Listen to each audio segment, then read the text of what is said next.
alcohol usage. It's a growing problem. It's been always a problem, honestly, ever since when I was younger, they talked about it. But now, with the legalization of marijuana and the access to everything, more and more problematic, especially in the United States. So, we're going to talk about some trends first.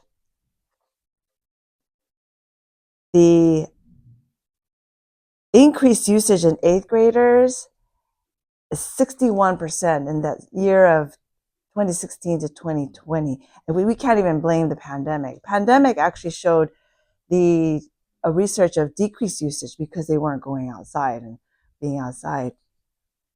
And 62% of 12th graders have abused alcohol. 50%, 1 out of 2, would have misused substances at least once during their teen. That's really alarming because that's 1 out of 2 kids. And more statistics. Early drug abuse correlates with substance use problems later in life, and the most significant increases in destructive behavior appear to take place among older teens and young adults. About 2 million, right, or 8% of 12 to 17-year-olds nationwide report using drugs in the last month. We're talking about just in the last month, not over a period of time. And among them, 84% report using marijuana in the last month. 21% of 8th graders, we're talking about they didn't even hit high school yet, have tried illicit drugs at least once. When I say illicit, I'm talking about the crack cocaine, meth, like the harder substances. And by the time they're in 12th grade, 46%, over that, of teens have tried illicit drugs. This it's not even just experimentation. They're using it. And unfortunately, almost 4,800 Americans aged 15 to 24 died of an overdose because of the illicit drugs in 1 year. So which substance do you think is the most commonly abused? Oh, you guessed it. Alcohol is by far the most commonly abused substance among teens and young adults, maybe even all ages. So more statistics on alcohol. About greater than 7 million 12 to 20 years old report drinking in the last month. And remember, legal age is 21, right, to purchase. Among them, 60% report binge drinking. So amongst that number, they're binging, they're drinking a lot during that period. And 61% of teens have abused alcohol by 12th grade. I think I mentioned that earlier. Over 9% of all 12 to 17-year-olds used alcohol in the last month. About 10%. They're drinking. And this was alarming to me. 2.7% of the 12th graders drink daily. And probably not at home, right? Because it's usually not allowed.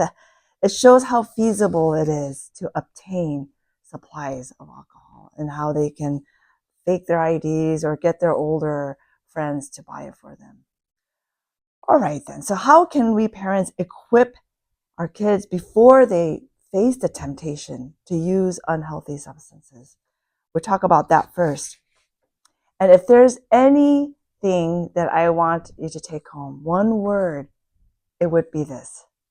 To just take home this word more than any other statistics and what to do, what not to do, it would be relationship. Relationship. This is so important to develop, nurture, strengthen with our kids. The first part of that is showing curiosity, providing validation, asking open-ended questions. And we'll talk about that more a little later. The second one is being emotionally available. We all say, of course, be emotionally available. We have to do that. Sometimes it's not easy because we say rush and say goodbye in the morning, and then we come back home and everyone's so tired, and we have to rush to make dinner and get them to do their homework. This emotional availability thing sometimes is not easy to do. It has to be very conscious. But we have to do that, developing a bonding, connection, deepening that secure attachment during this vulnerable time of the elementary, junior high, high school time. Because this relationship is the only way, right, to help maybe prevent the teen brain to taste that dopaminergic high, like the crack cocaine that can do. The amygdala and limbic system, it will never forget that first hit because of the way it manipulates that dopaminergic system in that pleasure center. So that's why prevention is one of the best optimal goal for this. About this relationship, understanding the importance of peers. Once they start hitting that junior high, they're going to act like, I don't need you no more, mom, dad. I want my friends more. And that is actually normal. And then they start to look to their peers for their decision making, right? More than parents. So we have to help them understand this about the roles of impulse control and the brain development, critical thinking, and how that's going to play in the teenage years. Some parents sometimes get really frustrated at their loss of control, and then they will gravitate more toward their friends, right? And so we have to still at least regard them as important to them because they are so important to them and work with that. The third one is knowing your kids' specific risks. To really see that during the teen years, it's a vulnerable time. And so sometimes they may have vulnerability or propensity for mental health issues. So even prior to it becoming worse, is creating protective factors, access to health resources, healthier alternatives to having resources. So having these activities being ready and enriching. Sometimes that's why I have mixed feelings about all these activities that parents have their kids do, like sports and music and band. And sometimes I feel like it's just too many. But then sometimes I'm like, if you don't have any, then they will become bored and not have that peer access outside of the classroom. And then lastly, and I want to just emphasize this is last because so many times it's the first thing that parents think they have to do regarding prevention is knowing and explaining the increased risk. This is important, and that's why it's included, but I want to emphasize how it's kind of toward the end, right? We have to do all of the above as well. Understanding their reasoning for their pros and cons, right? Because it's their pros and cons, not that there's a lot of pros, there really isn't, right, between you and me, but to know what they are thinking, right? And we know that the teen brain is particularly vulnerable to negative effects of substances, regardless of what they're trying. Some parents are very liberal in the sense of they think, oh, marijuana is not that bad. So we'll just let them, if they're dabbling in that, as long as they don't do cocaine and heroin, that actually is very dangerous. Some parents also allow not experimentation, like allowing them to drink a few sips of alcohol at home at night. And I used to have mixed thoughts about that because Europe's minimal age or legal age of drinking is younger than United States. But I don't think teens can be taught to drink safely because their bodies and brains are within a stage of development that makes substance use especially risky. It's still developing even until age 25. And so kindling, I think that's what the word I'm going to use, in advance prior to that could be dangerous. And we don't know which child is going to have that risk. So why risk it, right?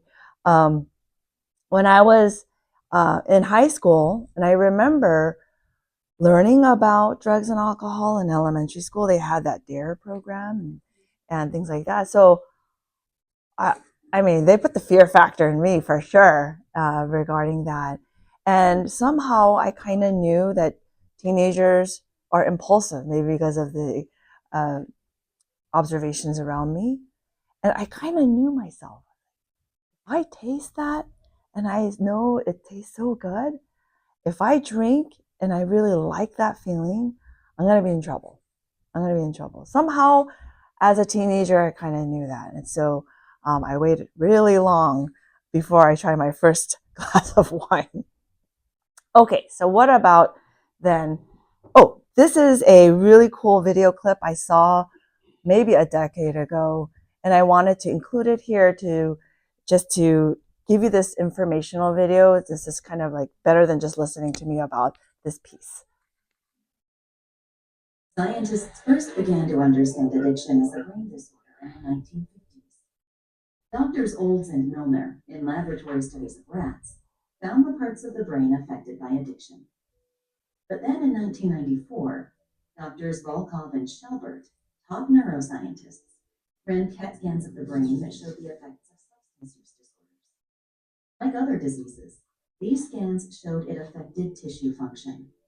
There are two main parts of the brain affected by drug use: the limbic system and the cortex.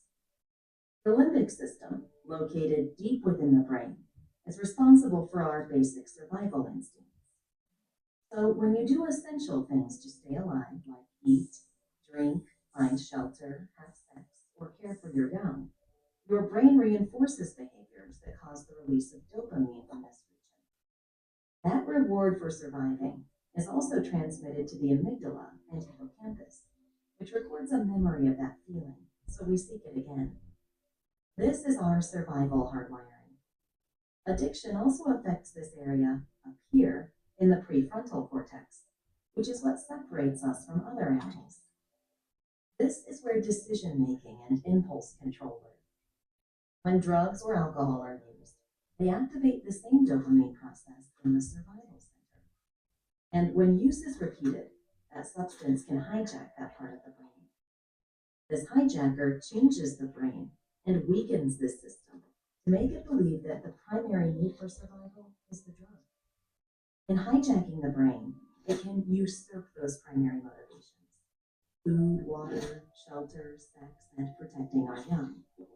And the hijacker needs more and more of the substance to activate the same level of reward or feeling of pleasure, causing the brain tissue to become increasingly damaged with continued drug use. There are factors that put you at higher risk for the hijacker, including individual factors like genes and age of first use, and then environmental factors like drug availability. But if the hijacker takes hold, addiction is treatable. Advancements have been made in assessments, detox, treatment programs, recovery supports, and medications to treat addiction. Brain scans show that once in recovery, the tissue in the limbic system and cortex can get better. With your help, we can expand these innovations to help millions of individuals and families and ensure that addiction is treated as the medical issue that it is.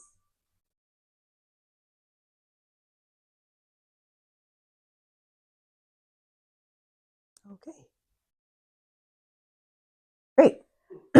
Alrighty, so how can parents respond when they learn their child already started vaping, drinks alcohol, tried other substances, and continues to do so? Well, first, take a step back and um, have some intercessory prayer, asking the Lord for wisdom and guidance. Because it could be a long road, it could be a little bit simpler road, but asking God to really guide. Now, the two most common mistakes are the opposite extremes regarding the reaction, the first reaction. And the first one of the two, some parents underreact, making excuses for their kids or denying the reality. They may not be sure what's going on or maybe choose to not learn more. because it's scary to try to do so. Maybe don't want to know. That's where that denial is, pretending nothing is happening. That's kind of dangerous if their kid is headed down to a destructive path. And then the second way is overreacting. Fear usually is the cause to lash out, react hysterically, trying to enforce punishments that are either too unrealistic to be followed through, such as you're grounded for a year, or so serious and damaging that they escalate to hostility and the kids want to be um, pushed further away. So parents who tend to overreact try to make decisions that sometimes can injure the relationship. Remember, we're talking about relationship, and unintentionally drive them into the addiction even further rather than steering them away from it. This is so tricky, isn't it? So discovering that a teen has started experimenting with drugs or alcohol, this is very, very troubling to any parent. And this worry can escalate into fear, and then making parents often feel like they're out of control. And then the anxiety increases even more. But we first have to acknowledge, right, even though we don't want to accept it, that the teenage years are times of exploration and experimentation. Not that it's like always right to explore certain things and experiment certain things, but that's part of their developmental stage. So when we find out this is happening, we have to try to avoid jumping into conclusions and portraying that you judge their usage as some mortal sin, right? So we have to kind of like calmly approach it. So once an individual has begun experimenting or actively using or abusing substances or alcohol, there's a strategy called harm reduction. Harm reduction, the premise of that is that everyone, and even older people, engages to some extent in risks that are part of normal adolescent development, during which that risk taking and testing limits and challenging authority figures, it will happen. Get ready, right? Um, the pillars of harm reduction can complement those of effective parenting. And there is a psychologist, Stanton Peele, who said common sense, time tested parenting principles can be used to help parents cope more effectively with the challenge of child's risky behaviors. So, we're going to talk about 4 aspects of harm reduction, these four lessons. And the first one is knowing people do drugs for a reason. And like we do know that, like, but to know the specific, right? Our brains are hardwired to move toward pleasure and away from pain. I mean, that's natural. Like we're not meant to have pain. Actually, even before Genesis 3, everything was perfect. All of our needs were met. So the psychological benefits that a lot of people will share, and if you ask if your kids are using, they're very short term, but for them, it's like good enough reason. They'll say there's a sensation of reducing anxiety, soothing sadness, and coping with emotional pain. And then when you challenge that, like, what? Then you want me to be in pain, right? You start to have that kind of manipulative spirit. And other reasons could include, but it helps me relax. I'm so anxious. I can't sleep without it. Sometimes they're very honest. It's just fun. Life is boring. And if I don't do it, I'm going to be left out. My peers, they're not going to like me. So this harm reduction strategy encourages us to think of substance use in these terms: the user's relationship with the substance. That there is this relationship. If you kind of imagine it as a person. And it's important for parents to understand when talking about substance use with your child that there is this other relationship going on. And that's why I was talking about our relationship with our children. in the beginning. Now, remember, acknowledging your child's drug use and like why they use it and understanding that, acknowledging does not mean you condone it. So what I'm trying to say is saying the words, I understand that's why you use it, does not mean you agree. It does not mean you agree. So a lot of parents are afraid to sit there and go, I see, that's why you use it. But it's not the same as condoning it.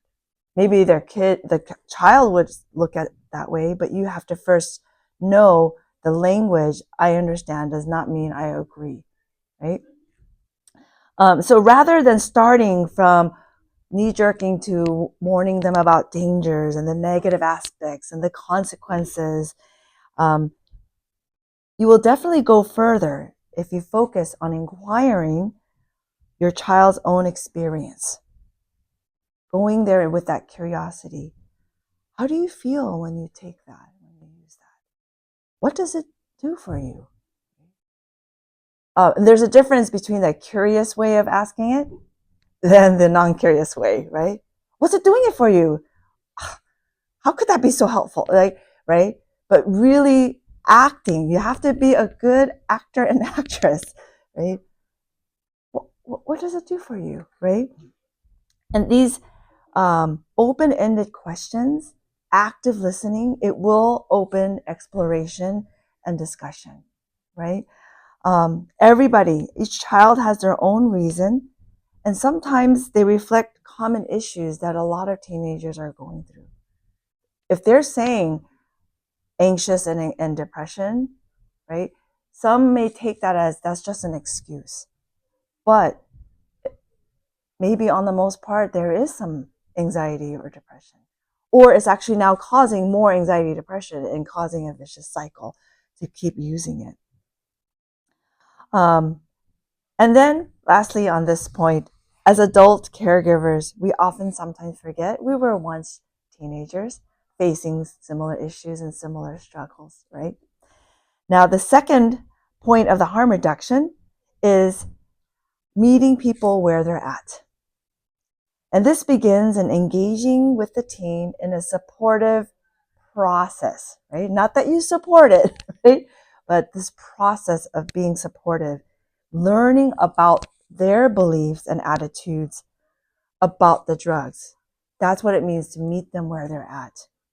Not that you're trying to align with them regarding that reason, but learning about them.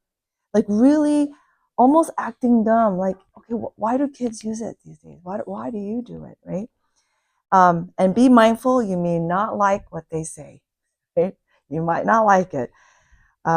Sure enough, even in my practice, it's easier for me because I'm not their parent, right? And I'm their caregiver. I mean, their provider. I know how to really be curious because everyone's so different. I want to know their reason, and I don't have this personal attachment, to them. And sometimes my eyes are like rolling right inside my head, like, really, right? So, but it does require us adults to put aside our own attitudes and beliefs in order to listen. Not that you deny what you believe in, but just to put it on pause so that we can almost objectively listen. And that is so tough at times. So tough, right? But I do promise you there is power in this active listening, right? Which encourages dialogue and not quickly jumping into directives and advice and giving orders. And remember, listening does not mean you agree. Okay? Listening quietly does not mean you condone it. Just wanted to mention that. So most kids, probably, maybe even your own kids, aren't very willing to discuss personal issues like their substance use or their love life or their preferences. Um, as often they are anticipating parental disapproval or disappointment, or maybe worse, like the punishment's going to come if I admit it. And teens who are in conflict with their parents over drug use, They're often trapped in distress and defensiveness. So no wonder sometimes when these kind of talks start, they start to engage with this like, I'm out, and they tune out from the lectures and the warnings. So one possible side door that could be successful is encouraging a dialogue, asking the child or teen about their peers' usage, right? Not directly at them, but like, oh, you have some friends that you know that are using, why do they use, right? Even though you already know your child is already using. And so that can kind of um, go around about that way, and giving both the parent and the teen a shared context and this reality check. Maybe when they hear their own observations, they can realize what's going on. The third point of this harm reduction, um, oops, this was the third point. Small positive changes are still change. I really like this because, of course, change is desirable, but sometimes it's so overwhelming. And many people, honestly, resist change all at once. But parents, when they find out, they want that change all at once, like right overnight, right? Um, but if there are deep personal and family struggles, those take time as well. And sometimes the behavior of drug usage, alcohol usage, and abuse and addiction, it's actually a sign or a symptom of something deeper going on in the family or in their own life. Parents sometimes get really flustered by their own lack of success to produce these changes and to do it swiftly, right? They feel like, and they start judging themselves subconsciously. I'm such a bad parent for them to even have started, or I can't change them quickly. And the expectations of the speed and the size of that desired change becomes unrealistic. So small positive steps leading to small improvements in the behavior, that's still an experience of success. And it can give everyone um, confidence and hope driving the process forward.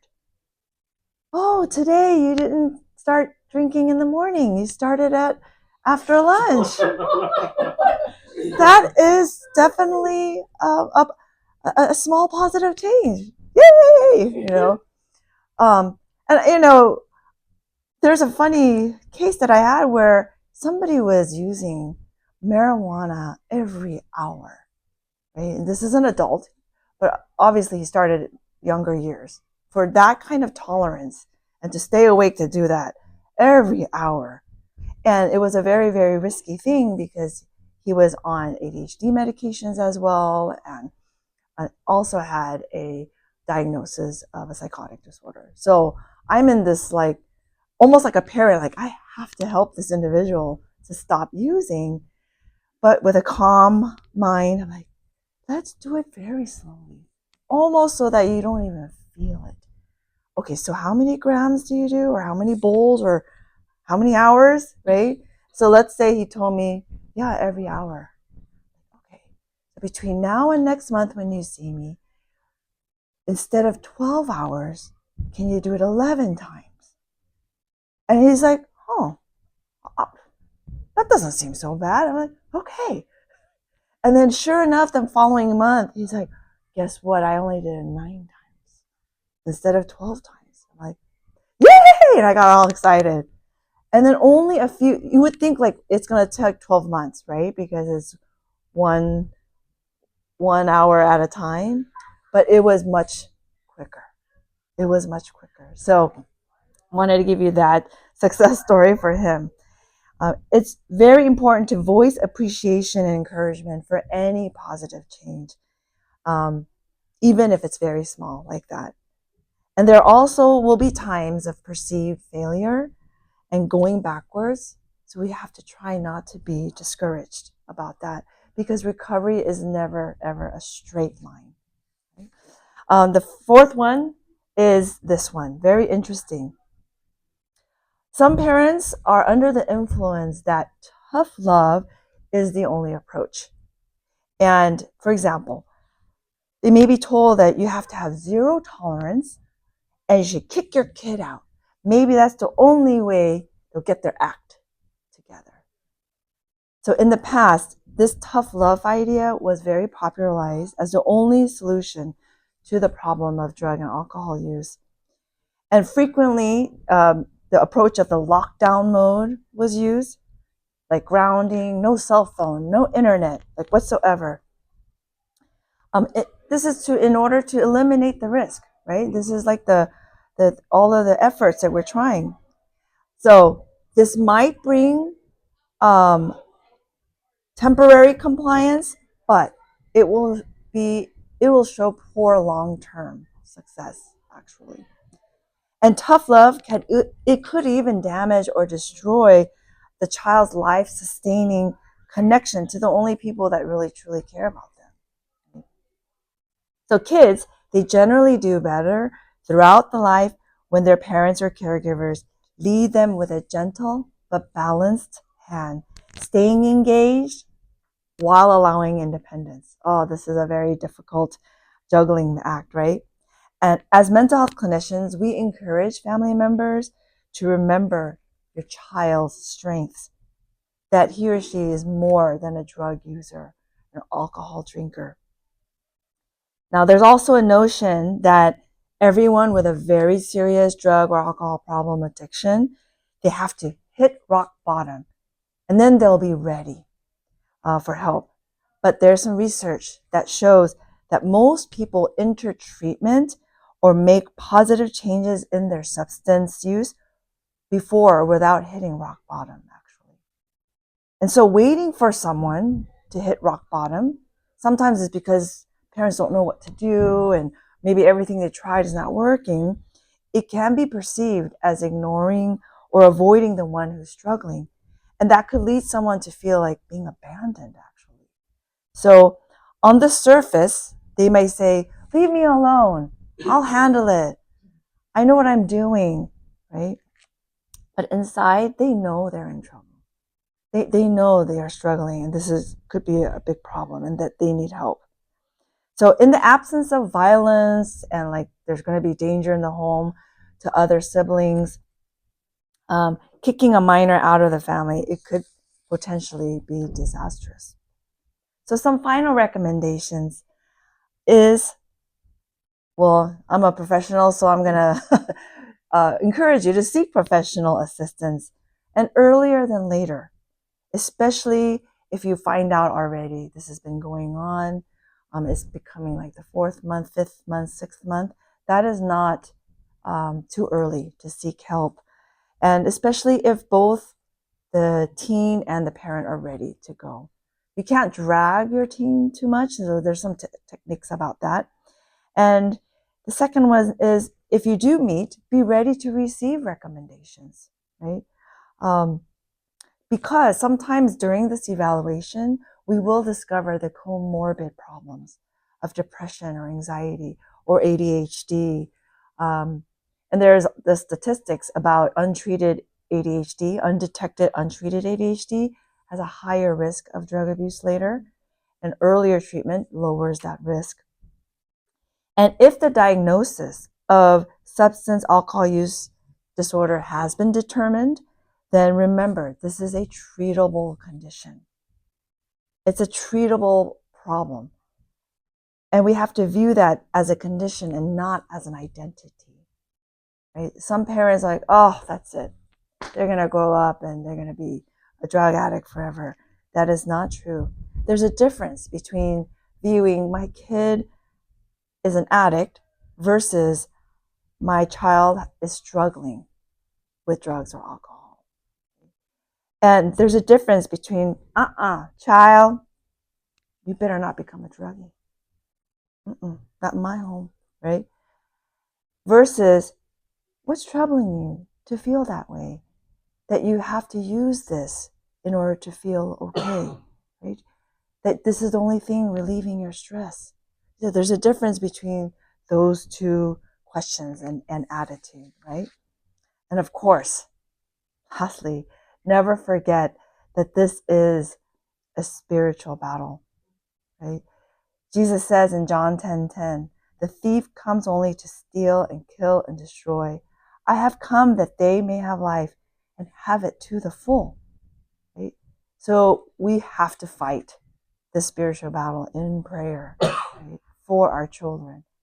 Even knowing what the risks are, knowing those trends, to pray in advance if your child is not using right now, to almost expect that could be a temptation really in their face, and to be their quiet intercessory prayer background. The real enemy, is not the drugs, the influence of peers, or the emotional problem that led to their experimentation. Right? The real enemy is Satan. Right? And this is a Christian school, so I can say that. Right? It is the devil, and he's the true hijacker. Right? Making us believe that we have to seek and find our true identity and discover meaning in life and find our satisfaction and full freedom and find our hope in anything else in this world, when we already have that and already received that in Christ, right? So that's how he deceives, and that's how he's lying to us and how he's lying to our kids about that. So in prayer, right, I have this little suggested prayer that I created a while back, lifting up your child to the Heavenly Father. Um, I'm going to use John and Jane because I don't know everyone's kid's name. But John and Jane is your child, and only by your power, that John and Jane can realize and experience their needs are met in Jesus, and therefore they no longer need or want these mind-altering substances and alcohol. Help me love them unconditionally as you loved me, and may this love compel me and my children to know and enjoy you more, resulting in our family the ability to connect with one another even more. Make our relationship so strong and deep to overcome the deceiving relationship my child has with drugs and alcohol. So that concludes today's